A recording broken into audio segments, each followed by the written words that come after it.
데살로니가전서 1장인데요. 데살로니가 교회에 사도 바울이 보낸 편지입니다. 사도 바울이 데살로니가 교회를 굉장히 좋아했던 것 같습니다. 엄청난 칭찬이 이렇게 보이지 않습니까? 우리 예수늘 교회도 이렇게 칭찬 듣는 교회가 됐으면 좋겠습니다.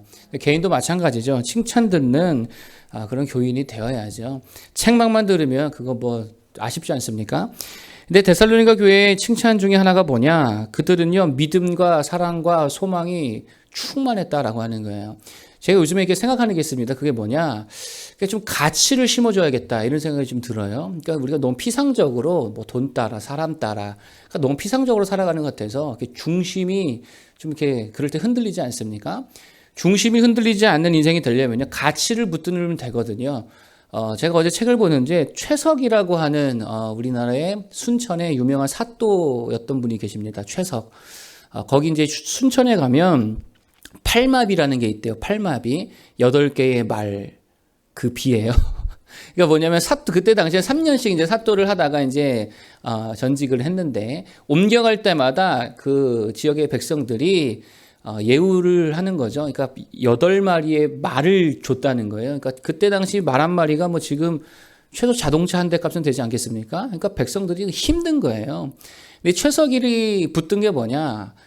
나라를 사랑하고 국민을 사랑하니 백성을 사랑하니까 내가 이거 못 받겠다. 이 가난에 굶주리는 백성들이 이렇게 주는 8마리의 말을 내가 받으면 안 되겠다 해가지고요. 받았다가 그걸로 이제 다 이사 치르고 난 다음에 다시금 돌려보냅니다. 근데 플러스 한 마리를 더해서 9마리를 돌려보내요. 이 한 마리는 내가 순천에 있는 동안에 내가 그 말이 낳은 말인데 순천의 녹을 먹었고 그렇기 때문에 당신 것입니다. 이러면서 한 마리를 추가해가지고 돌려보냅니다. 백성들이 이것이 감동이 돼가지고 세웠던 비가 팔마비라는 거예요. 그리고 그 다음부터 그러한 뭐랄까요, 관례가 사라졌다라고 합니다. 그러니까 뭐예요? 최석이라는 뭘 붙든 거죠?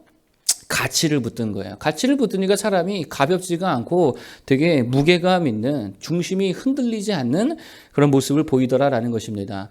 그러니까 오늘 데살로니가 교회도 마찬가지에 가치를 붙들었습니다. 특별히 우리가 붙들어야 될 가치가 뭐냐? 어제 하나님의 나라, 이거 말씀드렸죠? 교회라 그랬잖아요.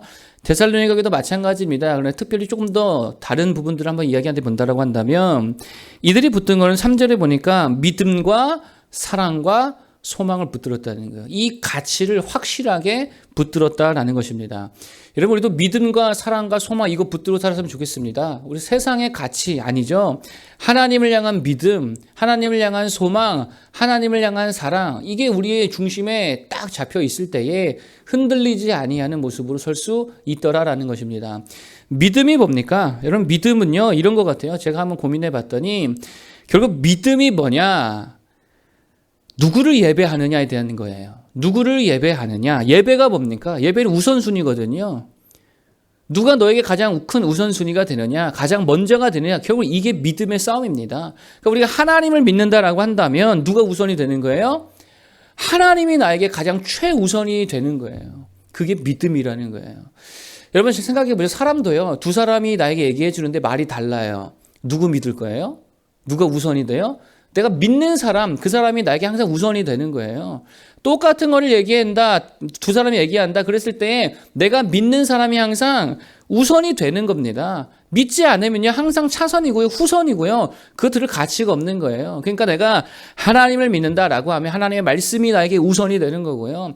예배가 나에게 우선이 되는 거고요. 기도가 나에게 우선이 되는 거고 하나님의 말씀에 순하게 순종하는 그 삶이 항상 우선이 된다는 거예요. 이게 바로 믿음의 삶이더라라는 것입니다. 여러분, 그렇기 때문에 우리가 정말 하나님을 믿는다면 뭐 다 고민할 필요가 없습니다. 그냥 하나님 우선주의로 살아가면 된다라고 하는 거예요. 아무리 바빠도 예배하고요. 아무리 힘들어도 기도하고요. 하나님 찬양하고요. 하나님께서 나에게 원하시는 뜻이 무엇인가 늘 고민하면서 하나님 먼저, 십자가 먼저 그렇게 우리가 나아갈 때에 여러분 정말 하나님의 도우심도 있고 하나님의 크신 은혜가 임하게 되더라라고 하는 거예요.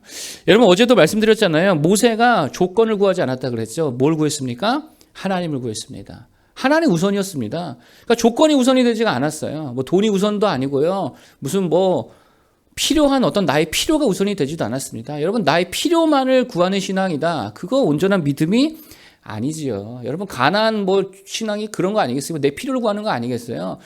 여호와 신앙은요, 하나님을 먼저 구하는 거예요. 하나님 우선주의다. 하나님을 구하시길 바랍니다. 그러면 나머지는 덤으로 다 주실 줄로 믿습니다. 먼저 그의 나라와 그의 의를 구하면 하나님이 내 최우선입니다. 하나님만 바라보면 주님 안에 모든 게 다 있잖아요. 모든 것을 다 주실 줄로 믿습니다. 그렇게 우리가 믿음 생활했으면 좋겠고, 두 번째 붙들 가치가 뭐냐? 소망이라는 거예요. 여러분 소망이 뭡니까? 소망은요, 기다리는 거죠. 어떨 때 기다릴 수 있습니까? 약속을 붙들 때에 기다릴 수 있는 거예요. 그러니까 약속이 없으면 기다릴 수가 없거든요. 그래서 뒤에 여기 뭐라 그러냐? 10절에 보니까 뭐라 그래요? 또 죽은 자들 가운데서 다시 살리신 그의 아들이 하늘로부터 강림하실 것을 너희가 어떻게 기다리는지 이렇게 이야기하잖아요. 하나님께서 주님께서 우리에게 다시 오겠다라고 하신 뭐를 주셨습니까? 약속을 주셨습니다. 그 약속을 붙들 때 기다릴 수 있는 거고요. 그게 우리의 소망이 되는 거예요. 가장 큰 소망이 바로 주님이 다시 강림하실 바로 그날 아닙니까? 모든 것을 완벽하게 주님께서 회복하시고 온전케 하시고, 건강이 없는 자에게 건강을 주시겠죠. 눈이 나쁜 자에게 눈에 좋은 시력을 주시겠죠. 또 여러 가지 아픔과 상처가 있는 사람 그 모든 것을 치유해 주시겠죠. 그 모든 것들이 완벽하고도 완전하게 회복하실 날이 언제입니까? 주님 다시 오실 그날이잖아요. 그날에 대한 약속을 주셨고 그 약속을 붙들고 기다리는 게 우리 소망이라는 거예요. 여러분 그런데 우리가 좀 더 넓게 보면 여러분 우리가 주님의 재림만이 우리의 소망이 되는 건 아니잖아요. 주님의 모든 약속이 다 우리의 뭐가 됩니까? 소망이 되는 것입니다. 내가 너희와 함께 하리라. 이거 우리의 소망 아니에요. 그러니까 약속을 붙들면 소망이 생긴다고. 그러니까 결국 이건 믿음에서 근거하는 거죠. 하나님의 약속의 말씀을 믿을 때에 소망이 생기고, 소망이 생길 때 뭐 할 수 있느냐? 인내할 힘이 생깁니다. 그래서 2절에 뭐라 그래요? 3절에 믿음의 역사. 믿음은 역사를 일으키는 거고, 그 다음에 사랑의 수고, 그리고 뒤에 보니까 소망의 인내다. 약속을 붙들고 하나님을 기다리고 소망할 때에 뭐가 생긴다고요? 인내할 힘이 생기는 거예요. 여러분, 그래서 희망이 없고 소망이 없잖아요. 절망 가운데 있는 사람은요, 절대로 힘이 없습니다. 그러니까 여러분 되게 중요한 거예요. 여러분, 우리가 희망이 있는 사람은요, 힘이 있다니까요. 여러분, 교회도 마찬가지입니다. 하나님이 우리에게 오셔서 함께 하시면 될 수 있습니다. 소망이 있으면 뭐가 생겨요? 힘이 생기는 거예요. 그런 희망이 없고 소망이 없고 약속의 말씀이 나에게 없다. 그냥 눈에 보이는 대로만 믿는다. 눈에 보이는 대로만 그냥 예상한다. 소망이 없죠. 여러분 모세 보세요. 앞에 홍해바다입니다. 뒤에 애국 군대가 쫓아옵니다. 이거 절망스러운 상황 아니에요. 힘이 안 난다고. 근데 그 상황 가운데 모세가 바라본 게 뭡니까? 저 홍해 너머에 계시는 하나님의 강력하심을 본 거예요. 애국 군대를 다 막아주시는 불기둥 그 속에 임재하시는 성령의 임재를 본 거예요. 그러니까 뭐가 있습니까? 소망이 있잖아요. 희망이 있잖아요. 힘이 넘치죠. 희망과 소망이 가득한 여러분들을 축복합니다. 그래서 우리가 그 소망 가지고 살아가는 겁니다. 근데 되게 재밌는 게 있습니다. 어제도 우리 28장, 마태복음 28장 말씀드렸지만 너희는 가서 모든 민족을 제자로 삼아 아버지와 아들과 성령의 이름으로 세례를 주고 내가 분부한 모든 것을 가르쳐 지키게 하라. 이 말씀 뒤에 어떤 약속을 주십니까? 너희가 그렇게 교회를 세우고 주의 사명 감당할 때에 그때에 내가 너희와 영원토록 함께 하리라 하신 약속의 말씀이 그 뒤에 붙어 있다고요. 그러니까 결국은요, 우리가 믿음으로 사명을 감당할 때에 하나님의 약속의 성취를 볼 수 있다는 것입니다. 되게 중요한 거죠. 그러니까 우리가 오늘 해야 될 게 뭐냐? 교회를 위해 헌신하고 교회를 세우는 일에 동참하고 하나님의 나라 확장하는 일들에 있어서 내가 쓰임받기 원합니다. 하나님 나를 써 주옵소서, 나를 보내 주옵소서, 내가 주님의 선한 도구가 되기 원합니다. 그렇게 갈 때에 하나님이 뭐라고 하신다고요? 내가 너희와 항상 함께 하리라. 그 약속이 성취된다는 거예요. 여러분, 그리고 우리가 주의 일을 감당할 때 그 정말입니다. 그때 힘이 생기는 거예요. 일을 할 때 힘이 생기지 가만히 있을 때 힘이 생기지 않습니다. 여러분, 그게 되게 중요하더라라고 하는 것입니다. 그래서 우리는 희망을 어디다 둬야 되느냐? 주의 일을 할 때에 희망을 두는 거예요. 교회에 희망을 두는 거예요. 교회 세울 때 그때 성도 행복하지 않습니까? 그게 되게 중요한 모습이 될 수 있더라라고 하는 것입니다. 자, 세 번째는요, 사랑입니다. 여러분, 사랑이 뭐냐? 저는요, 사랑이 이렇게 생각합니다. 책임의식이다. 이것 빼놓고 사랑을 말할 수가 없어요. 사랑이 뭐냐? 책임의식 갖는 거 되게 무거운 거예요. 여러분, 그래서 정말입니다. 가벼운 사람이 되지 마십시오. 가볍다는 게 뭐예요? 그냥 삐치면 그냥 잠수 타버리고 뭐 사라져버리고 그냥 자기가 맡은 자리가 있고 책임지는데도 그냥 내팽겨 쳐버리고 그냥 뭐 얼마나 가볍습니까? 그게 뭐가 없는 거예요? 사랑이 없는 거예요. 뭐 가정을 내팽겨 친다. 그거 사랑이 없으니까 내팽겨 치는 거 아니에요. 교회를 내팽겨 친다. 사랑이 없으니까 그거 가볍게 그렇게 구는 거 아닙니까? 모든 게 마찬가지입니다. 책임의식이 없다. 이거 사랑이 없는 거예요. 여러분, 그렇기 때문에 우리가 이런 말이 참 이 표현이 맞는지 모르겠는데요. 하나님을 사랑한다. 하나님께 대한 책임을 다하는 거예요. 그러니까 내가 뭐 하나님을 책임질 입장은 아니지만 하나님과의 관계에서 오는 이렇게 책임들이 있잖아요. 그 책임을 다하는 거 그게 사랑이고요. 그게 구약에 보면 헤세드라고 하는 히브리어인데요. 그게 신실함이거든요. 신실함은 다른 거 아닙니다. 책임을 다하는 거예요. 제사장은 제사장의 책임을 다하고 선지자는 선지자의 책임을 다하고 왕은 왕의 책임을 다하고 예배자는 예배자의 책임을 다할 때에 그게 뭐라고요? 하나님 사랑이에요. 교회 사랑이 바로 그런 거예요. 여러분, 그렇기 때문에 우리가 정말 하나님을 사랑한다면요, 하나님 앞에 우리에게 맡겨진 책임을 다하는 자들 되기를 바라겠습니다. 그게 굉장히 중요한 모습이더라라고 하는 거예요. 그래서 오늘 데살로니가 교회는요, 바로 그러한 책임을 되게 잘 감당한 교회더라라고 하는 거예요. 그래서 6절에 보니까 이런 말 하잖아요. 6절에 보니까 또 너희는 많은 환난 가운데서 성령의 기쁨으로 말씀을 받아 우리와 주를 본받은 자가 되었으니, 많은 환난 가운데에서도 책임을 다했다. 그러니까 사랑이 없으면 이게 안 되잖아요. 여러분, 정말 하나님을 사랑하시기 바랍니다. 그래서 하나님 우선으로, 하나님 소망으로 정말 하나님 앞에 우리가 책임을 다할 수 있는 맡겨진 사명의 자리에서 그 부르심, 그걸 감당할 수 못하기를 바라겠습니다. 그렇기 때문에 저는 이 비전이라는 것을 소망의 영역에 두지 않았고 사랑의 카테고리에 넣습니다. 왜 그러느냐? 우리가 정말 책임을 다하는 사랑으로 사랑하잖아요. 참 신기합니다. 이렇게 사랑하면 미래를 꿈꾸게 돼요. 그거 아십니까?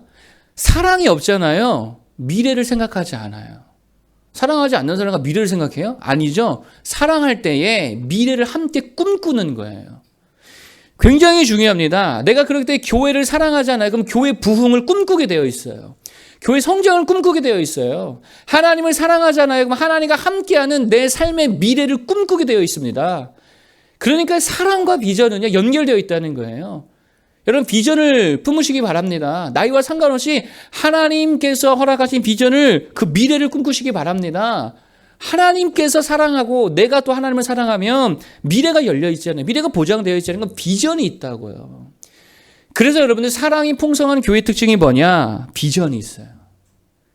사랑이 풍성한 성도의 특징이 뭐냐? 비전이 있습니다. 성경을 읽어보십시오. 사랑이 풍성한 자들은 늘 비전에 충만한 자들이 되더라는 거예요. 비전을 품는 자들 되기를 축복합니다. 하나님 우리 미래를 책임져 주십니다. 가장 든든한 봄든거 아니에요? 미래가 얼마나 우리가 기대가 됩니까? 큰 비전을 가지고 정말 하나님의 일들 감당하면서 나아갈 때에 귀하게 쓰임받는 저를 될 수 있는 줄 믿습니다. 마지막 이거는요, 하나 적용점 하나 말씀드리면, 사랑하잖아요. 대적하지 않습니다. 여러분, 이게 되게 중요합니다. 대적자가 되지 마십시오. 대적자가 되지 마십시오.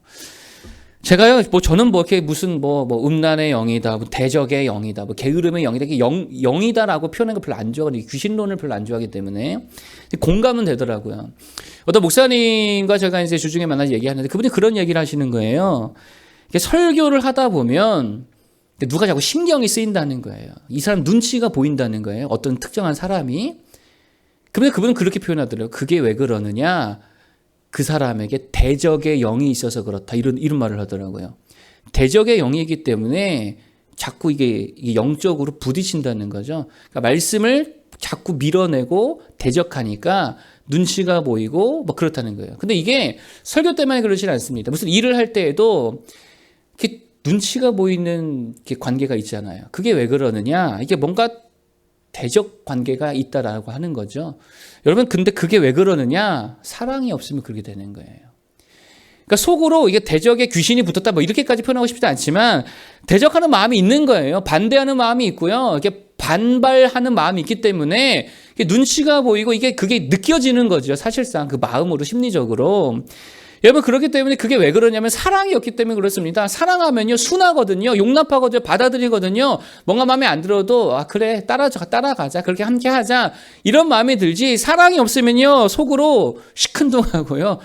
저거 왜 그러나 이러고, 이러니까 그게 상대방에게 느껴지지 않는 게요. 느껴진다는 거예요.